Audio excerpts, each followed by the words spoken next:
বিক্রম দেবের বিরুদ্ধে এবার প্রমাণ হাতে পেয়ে গেল বাণী। হ্যাঁ বন্ধুরা, এমনটা দেখা যাবে। তাই সম্পূর্ণ জানতে ভিডিওটিতে লাইক দিয়ে চ্যানেলটি সাবস্ক্রাইব করে দেখতে থাকুন। গল্পের শুরুতেই দেখা যাবে বাণী, আর্য আর অনিরুদ্ধ কোর্টে এসে হাজির হয়। তখন বাণী বলে, ইওর অনার, আমরা চলে এসেছি, আমাদের একটু কথা বলার সুযোগ দেওয়া হোক।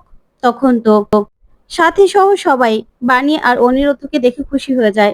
তারপরে বাণী বলে, ইওর অনার, আমরা মৃত্যুর মুখ থেকে ফিরে এসেছি, আমাদেরকে অপহরণ করা হয়েছিল, তাই আমাকে একটু কথা বলার সুযোগ দিন।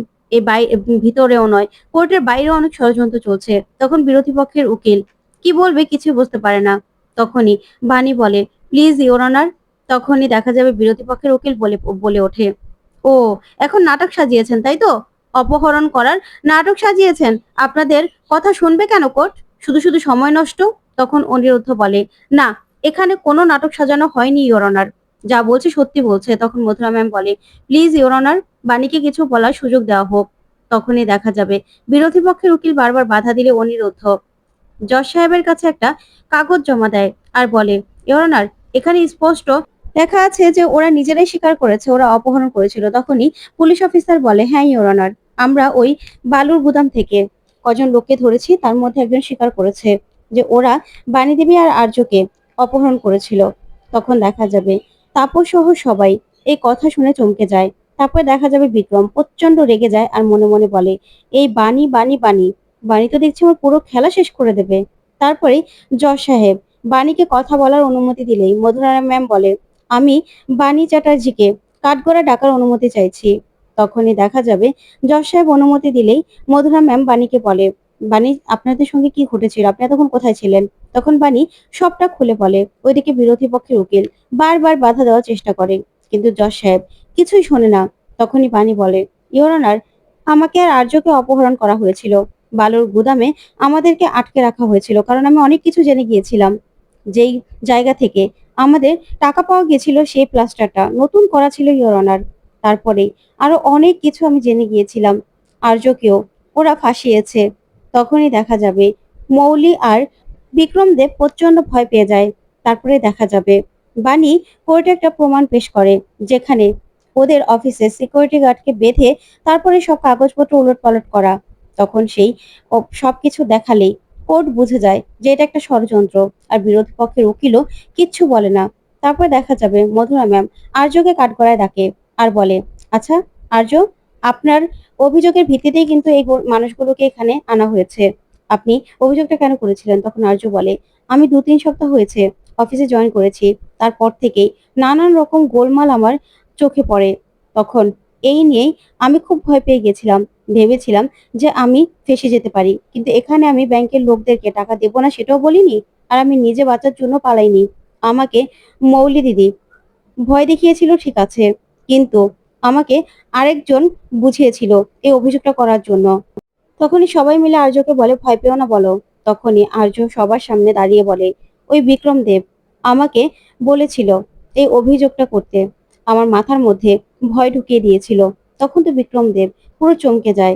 তখন আর্য বলে, হ্যাঁ, বিক্রম দেব আমাকে তার অফিসে ডেকে নিয়ে বোঝায়, আর আমি সেই জন্যই এই অভিযোগটা করতে বাধ্য হই। তারপর দেখা যাবে মধুরা ম্যাম বিক্রম দেবকে কাঠগড়ায় ডাকার অনুমতি চাইলে বিরোধী পক্ষের উকিল বলে, ইওর অনার, এখানে বিক্রম দেবের কোনো লেনাদেনা নেই, তাহলে বিক্রম দেবকে কেন ডাকা হবে? তখন মধুরা ম্যাম বলে, অবশ্যই ডাকা হবে, কারণ যেহেতু অভিযোগ তো ওনার নাম বলছে। তখনই বিক্রম দেব কাঠগড়ায় এসে দাঁড়ায়। তখন মধুরা ম্যাম বলে, আচ্ছা, আপনি এসব কিছু পিছনে আছেন? তখনই বিক্রম দেব নিজের ব্যবসায়িক বুদ্ধি দিয়ে সবাইকে সবটা বুঝিয়ে দেয় আর বলে, এটা হলো বিজনেস ম্যাডাম, আর্য একজন অ্যাডাল্ট, আর্য নিজেই একজন চাকরিজীবী, আর তাকে আমি বুঝাবো বলেই ও কেন কমপ্লেনটা করবে? এমন তো না যে ওর গলায় ছুরি ধরে আমি ওকে কমপ্লেনটা করতে বলেছি, এরকম কিছুই না। তাহলে ও নিজের ইচ্ছেতে অভিযোগটা জানিয়েছে। আর এখানে আমার কি দোষ? আমি আরেকজনকে বোঝাতেই পারি ব্যবসায়িক হিসেবে, কারণ আমাকেও এই রায় চ্যাটার্জি গ্রুপ আমাকে ঠকিয়েছিল, এক সময় ফাঁসিয়েছিল, সেটাই শুধু ওকে আমি বলেছি, আর তো কিছু বলিনি। এখানে আমার তো কোনো অপরাধ আমি দেখছি না ইওর অনার, কারণ আমি একজন ব্যবসায়িক লোক। আমার সঙ্গে যেটা হয়েছিল আমি শুধুমাত্র আর্যকে সেটাই বলেছিলাম, আর্য যদি নিজে থেকে অভিযোগটা করে সেখানে তো আমার দোষ নেই। তখনই দেখা যাবে বিক্রম দেবকে মাধুরা ম্যাম আর কিছু জিজ্ঞাসা করতে পারে না। তখন তাপস সহ সবাই মিলে বিক্রমকে বলে, মিথ্যে কথা বলছো তুমি, সব কালপিট হলে তুমি। তখন জজ সাহেব বলে, এখানে বিক্রম দেব সরাসরি ভাবে কিছুতেই জড়িত না, আর প্রমাণ ছাড়া কারো বিরুদ্ধে আপনারা আঙুল তুলবেন না। তাই বিক্রম দেবের এই কেসের সঙ্গে কোনো লেনদেন নেই। আর তাছাড়া আজকে যেহেতু কোর্টে এত কিছু প্রমাণ হয়ে গেছে, তাই আজকে ওনাদের জামিন আমি মঞ্জুর করছি। তখন এই কথা শুনে সবাই ভীষণ খুশি হয়। তারপরে দেখা যাবে বাইরে এসেই বাণীর কাছে কৃতজ্ঞতা জানায় সাথী, ঈশানী সহ সবাই, আর বলে, সত্যি বাণী, তুমি না থাকলে আজকে এটা কোনোদিনও সম্ভব হতো না। তখন বাণী বলে, আসলে আপনাদের না বের করা পর্যন্ত আমি শান্তি পাচ্ছিলাম না। তখনই বিক্রম দেব আসার এসেই বলে, এত ঋণ তোমাদের শোধ করবে কি করে? তাই তোমাদের কাছে যে প্রপোজালটা আমি দিয়েছিলাম সেই প্রপোজালটা কিন্তু এখনো আছে, তোমরা চাইলেই আমার কাছে সবকিছু বিক্রি করে দিতে পারো। তখন অনিরুদ্ধ বলে, দরকার নেই, আমরা আমাদের ঝামেলা আমরা বুঝে নিতে পারবো। তখনই বিক্রম দেব সেখান থেকে চলে যায়। ওইদিকে তখনই বিদ্যুৎ তানিয়াকে নিয়ে হাজির হয় কোর্টে, দেখানোর জন্য যে সবাইকে কিভাবে জেলে নিয়ে যাচ্ছে। তখন এসে যখন দেখে যে সবাই ছাড়া পেয়ে গেছে, তখন তো বিদ্যুতের মুখটা একদম ফ্যাকাশে হয়ে যায়। ওইদিকে তানিয়া বলে, মা, বাবা, তোমরা এখানে? আর মিষ্টি মা, তোমরা সবাই এখানে? তখন সাথী বলে, হ্যাঁ, আমরা এখানে তানিয়া। তখন তানিয়া বলে, তোমরা সবাই বাড়ি যাবে তো? তখন সাথী বলে, হ্যাঁ, আমরা সবাই বাড়িতে যাব। তারপরে অনিরুদ্ধ বিদ্যুৎকে চেপে ধরে আর বলে, এখানে কি দেখাতে এনেছিলে মাম্মাকে? কি দেখাতে এনেছিলে? তখন বিদ্যুৎ বলে, না, ওরকম কিছুই না, আমি কি দেখাতে আনবো? তখনই সাথী বিদ্যুৎকে বাঁচানোর জন্য কোনোভাবেই কথাটাকে কাটিয়ে দেয় আর বলে, আসলে দিদিভাই এত কান্নাকাটি করছিল না, তার জন্য নিয়ে এসেছিলাম। তখন বাণী বলে, বিদ্যুৎ, এখানে এসে তোর মজাটা দেখতে পারলে না? তখন বিদ্যুৎ বলে, আমি আর কি মজা দেখতাম বলো তো বাণী, আমি তো এমনিতেই এসেছিলাম। ঠিক আছে, আমার তো আর কোনো কাজ নেই, আমি বরং চলে যাই। ওইদিকে নয়নতারা আর্যকে বলে, আচ্ছা দাদু ভাই, এই কাজটা তুমি কেন করলে? তখনই মৌলিকে নয়নতারা চেপে ধরে আর বলে, দিদি ভাই, আমি জানি এসব কিছু তুমি করেছো, তাই তো? আমি যদি একবারও বুঝতে পারি যে বিক্রম দেবের সঙ্গে তোমার হাত মেলানো, তাহলে কিন্তু খবর আছে। তখন ঈশানী ওদেরকে কথা বলতে দেখেই কিছু একটা সন্দেহ করে। তারপর দেখা যাবে অনিরুদ্ধ বাণী সবাইকে নিয়ে বাড়িতে চলে যায়। এদিকে দাদুকে সব পাওনাদাররা বারবার করে চাপ দিতে থাকে, টাকা যেন তাড়াতাড়ি করে শোধ করে দেয়। ওদিকে পিনাকি আসার এসেই বলে, আসলে বাবা, আমাদেরকে সব দিক থেকে কোণঠাসা করা হচ্ছে, যাতে আমরা ব্যবসা দাঁড়াতে না পারি। কিন্তু আমি জানি বিক্রম দেব একাই এই সব কিছু করতে পারে না, তার পিছনে অন্য অন্য কেউ আছে, যে কিনা আমাদের বাড়ির সম্পর্কে সব জানে।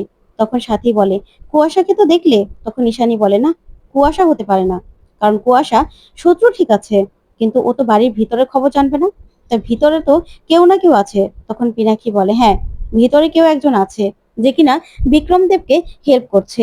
তখন অনিরুদ্ধ বলে, তোমরা কেউ চিন্তা করবে না, আমি সবটা দিয়ে আমাদের কোম্পানি এবং বাড়ির লোকদের আগলে রাখবো, সবাইকে রক্ষা করব। ওই বিক্রম দেব আমাদের কেউ কিচ্ছু করতে পারবে না।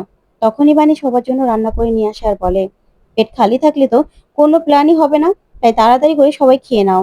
ওইদিকে সাথী বলে, আমরা সবাই সব থেকে বেশি মিস করেছি আমার তানিয়া সোনাকে। তখন তো তানিয়া খুশি হয়ে যায়।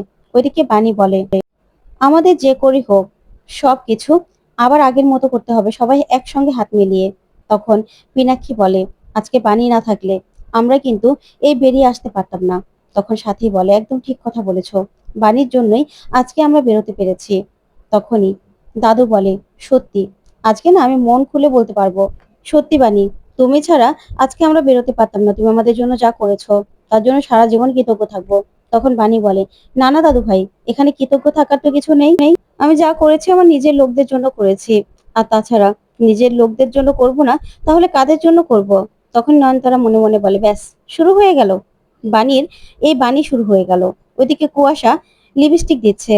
তখনই মৌলি গিয়ে বিক্রম দেবকে ফোন করে। তখনই মৌলি বলে, হ্যালো বিক্রম দেব, আসলে এইদিকে না সব কিছু তাড়াতাড়ি করতে হবে, না হলে অনিরুদ্ধ, বাণী ওরা যেভাবেই হোক সবকিছু ঠিক করে ফেলবে। তখন বিক্রম বলে, কিচ্ছু ঠিক করতে পারবে না, সব প্ল্যান আমার রেডি আছে, তুমি চিন্তা করো না। তখন মৌলি বলে, হ্যাঁ, আমার তো শুধু টেনশন, আমি যে সবকিছুর সঙ্গে জড়িত আছি কেউ যেন জানতে না পারে। তখনই নয়নতারা মৌলির কাছে আসার এসে বলে, দিদি ভাই, কার সঙ্গে কথা বলছো? তখন মৌলি বলে, না তো, কারোর সঙ্গে কথা বলছি না। ওইদিকে বিক্রম সে ব্যাংকের লোকদের সঙ্গে কথা বলতে থাকে, আর ব্যাংকের লোকদেরকে টাকা দেয় আর বলে, উৎপল, তাড়াতাড়ি করে ওই বাড়ি নিলাম করার ব্যবস্থা করো, যে করে ও কোর্ট থেকে অর্ডার আনো। তখন সে উকিলবাবু বলে, হ্যাঁ, সব ব্যবস্থা করছি। তখন উকিলবাবুকে 2 বান্ডেল টাকা দেয় বিক্রম, আর বলে ব্যাংকের লোকদেরকে, আপনারা আপনাদের কাজ শুরু করুন। তখন ব্যাংকের লোকজন কাগজপত্র দেখতে থাকে। ওইদিকে বাণী স্বপ্নে দেখতে থাকে যে বিক্রম দেব বাড়ির দলিল সবকিছু নিয়ে এসেই দাদুকে ঘাড় ধাক্কা দিয়ে বের করে দিচ্ছে। তখন বাণীর ঘুম ভেঙে গেলেই বাণী উঠে বসে আর বলে, না না, ওই বিক্রম দেবের কোনো পরিকল্পনা আমি সফল হতে দেব না। ওইদিকে সবাই পুজোতে বসে। তখনই দেখা যাবে শ্যামলী মিথ্যে কথা বলে আর বলে, আমিই তো ভোগ রান্না করতাম আগে। তখন তানিয়া বলে, কই ঠাম্মি, তোমাকে তো কোনোদিন আমি রান্না করতে দেখিনি। আগে তো মাই রান্না করতো, তাই না? তখন সবাই মিলে বাণীর প্রশংসা করতে থাকে আর বলে, 56 ভোগ রান্না করেছে আজকে বাণী, ছোটবেলার কথা মনে পড়ে যাচ্ছে। তখন দাদু ভীষণ খুশি। এদিকে নকুলও দাঁড়িয়ে আছে সবাই পুজোতে। তখন দেখা যাবে নয়নতারা এসে বলে, এই যে আমার দিদি ভাই, এই বাড়ির উত্তরসূরি, সেই তো সব কাজ করেছে। তখন নকুল বলে, তাই নাকি? কি করে করলো মা? তখন নয়নতারা বলে, হ্যাঁ, কাজগুলো তো ওই শুরু করেছিল, কিন্তু ওই যে বাণী ডাকাত রানী, ওই তো ওর কাছ থেকে কেড়ে নিল। এটা কি ঠিক হলো? তখন নকুল বলে, তাই নাকি? কেড়ে নিয়েছে? তখন নয়নতারা বলে, হ্যাঁ, আমার দিদি ভাইকে কাজই করতে দিল না। তখন নকুল বলে, এটা কিন্তু খুব দারুণ বলেছো মা, তোমার দ্বারাই এসব কিছু সম্ভব। তখন দাদু বলে, হ্যাঁ নয়ন, তোমার নাতনি কি ভালো কাজ করতে পারে তার নমুনা তো আমরা দেখেছি। তখন আর্য বলে, আমার পুকি বউ কিন্তু সব কাজ আস্তে আস্তে ধীরে ধীরে শিখে ফেলেছে। তখন নমিতা বলে, হ্যাঁ, অন্তরার কাজ শেখার ইচ্ছে ছিল, সেই জন্য অন্তরা কাজগুলো শিখে ফেলেছে। তখনই মৌলি বলে, আচ্ছা, আমাকে সবাই অপমান করছো তাই তো? আমাকে এরকম ভাবে সবাই কথা শোনাচ্ছ? শোনো, আমি যে বড় বড় ডিগ্রি এনেছি সেগুলো কি বানিয়ে আনতে পেরেছে তাহলে? তখন অনিরুদ্ধ বলে, শোনো মৌলি, তুমি ডিগ্রি আগে এনেছো, আর বাণী যে এখন আনছে, আবার সব রান্না বান্না করছে, তুমি কিন্তু কিছু শিখতে পারোনি। তখন ঈশানী বলে, আচ্ছা অনিরুদ্ধ, তুমি আমাকে কি কথা দিয়েছিলে মনে আছে তো? তখনই অনিরুদ্ধ ঈশানীকে দেওয়া কথা মনে পড়ে যায় যে মৌলিকে আর কখনো ছোট করে কথা বলবে না। তখন মৌলি বলে, হ্যাঁ, আমাকে সব সময় সবাই ছোট করে কথা বলছে, আমি দেখছি তো।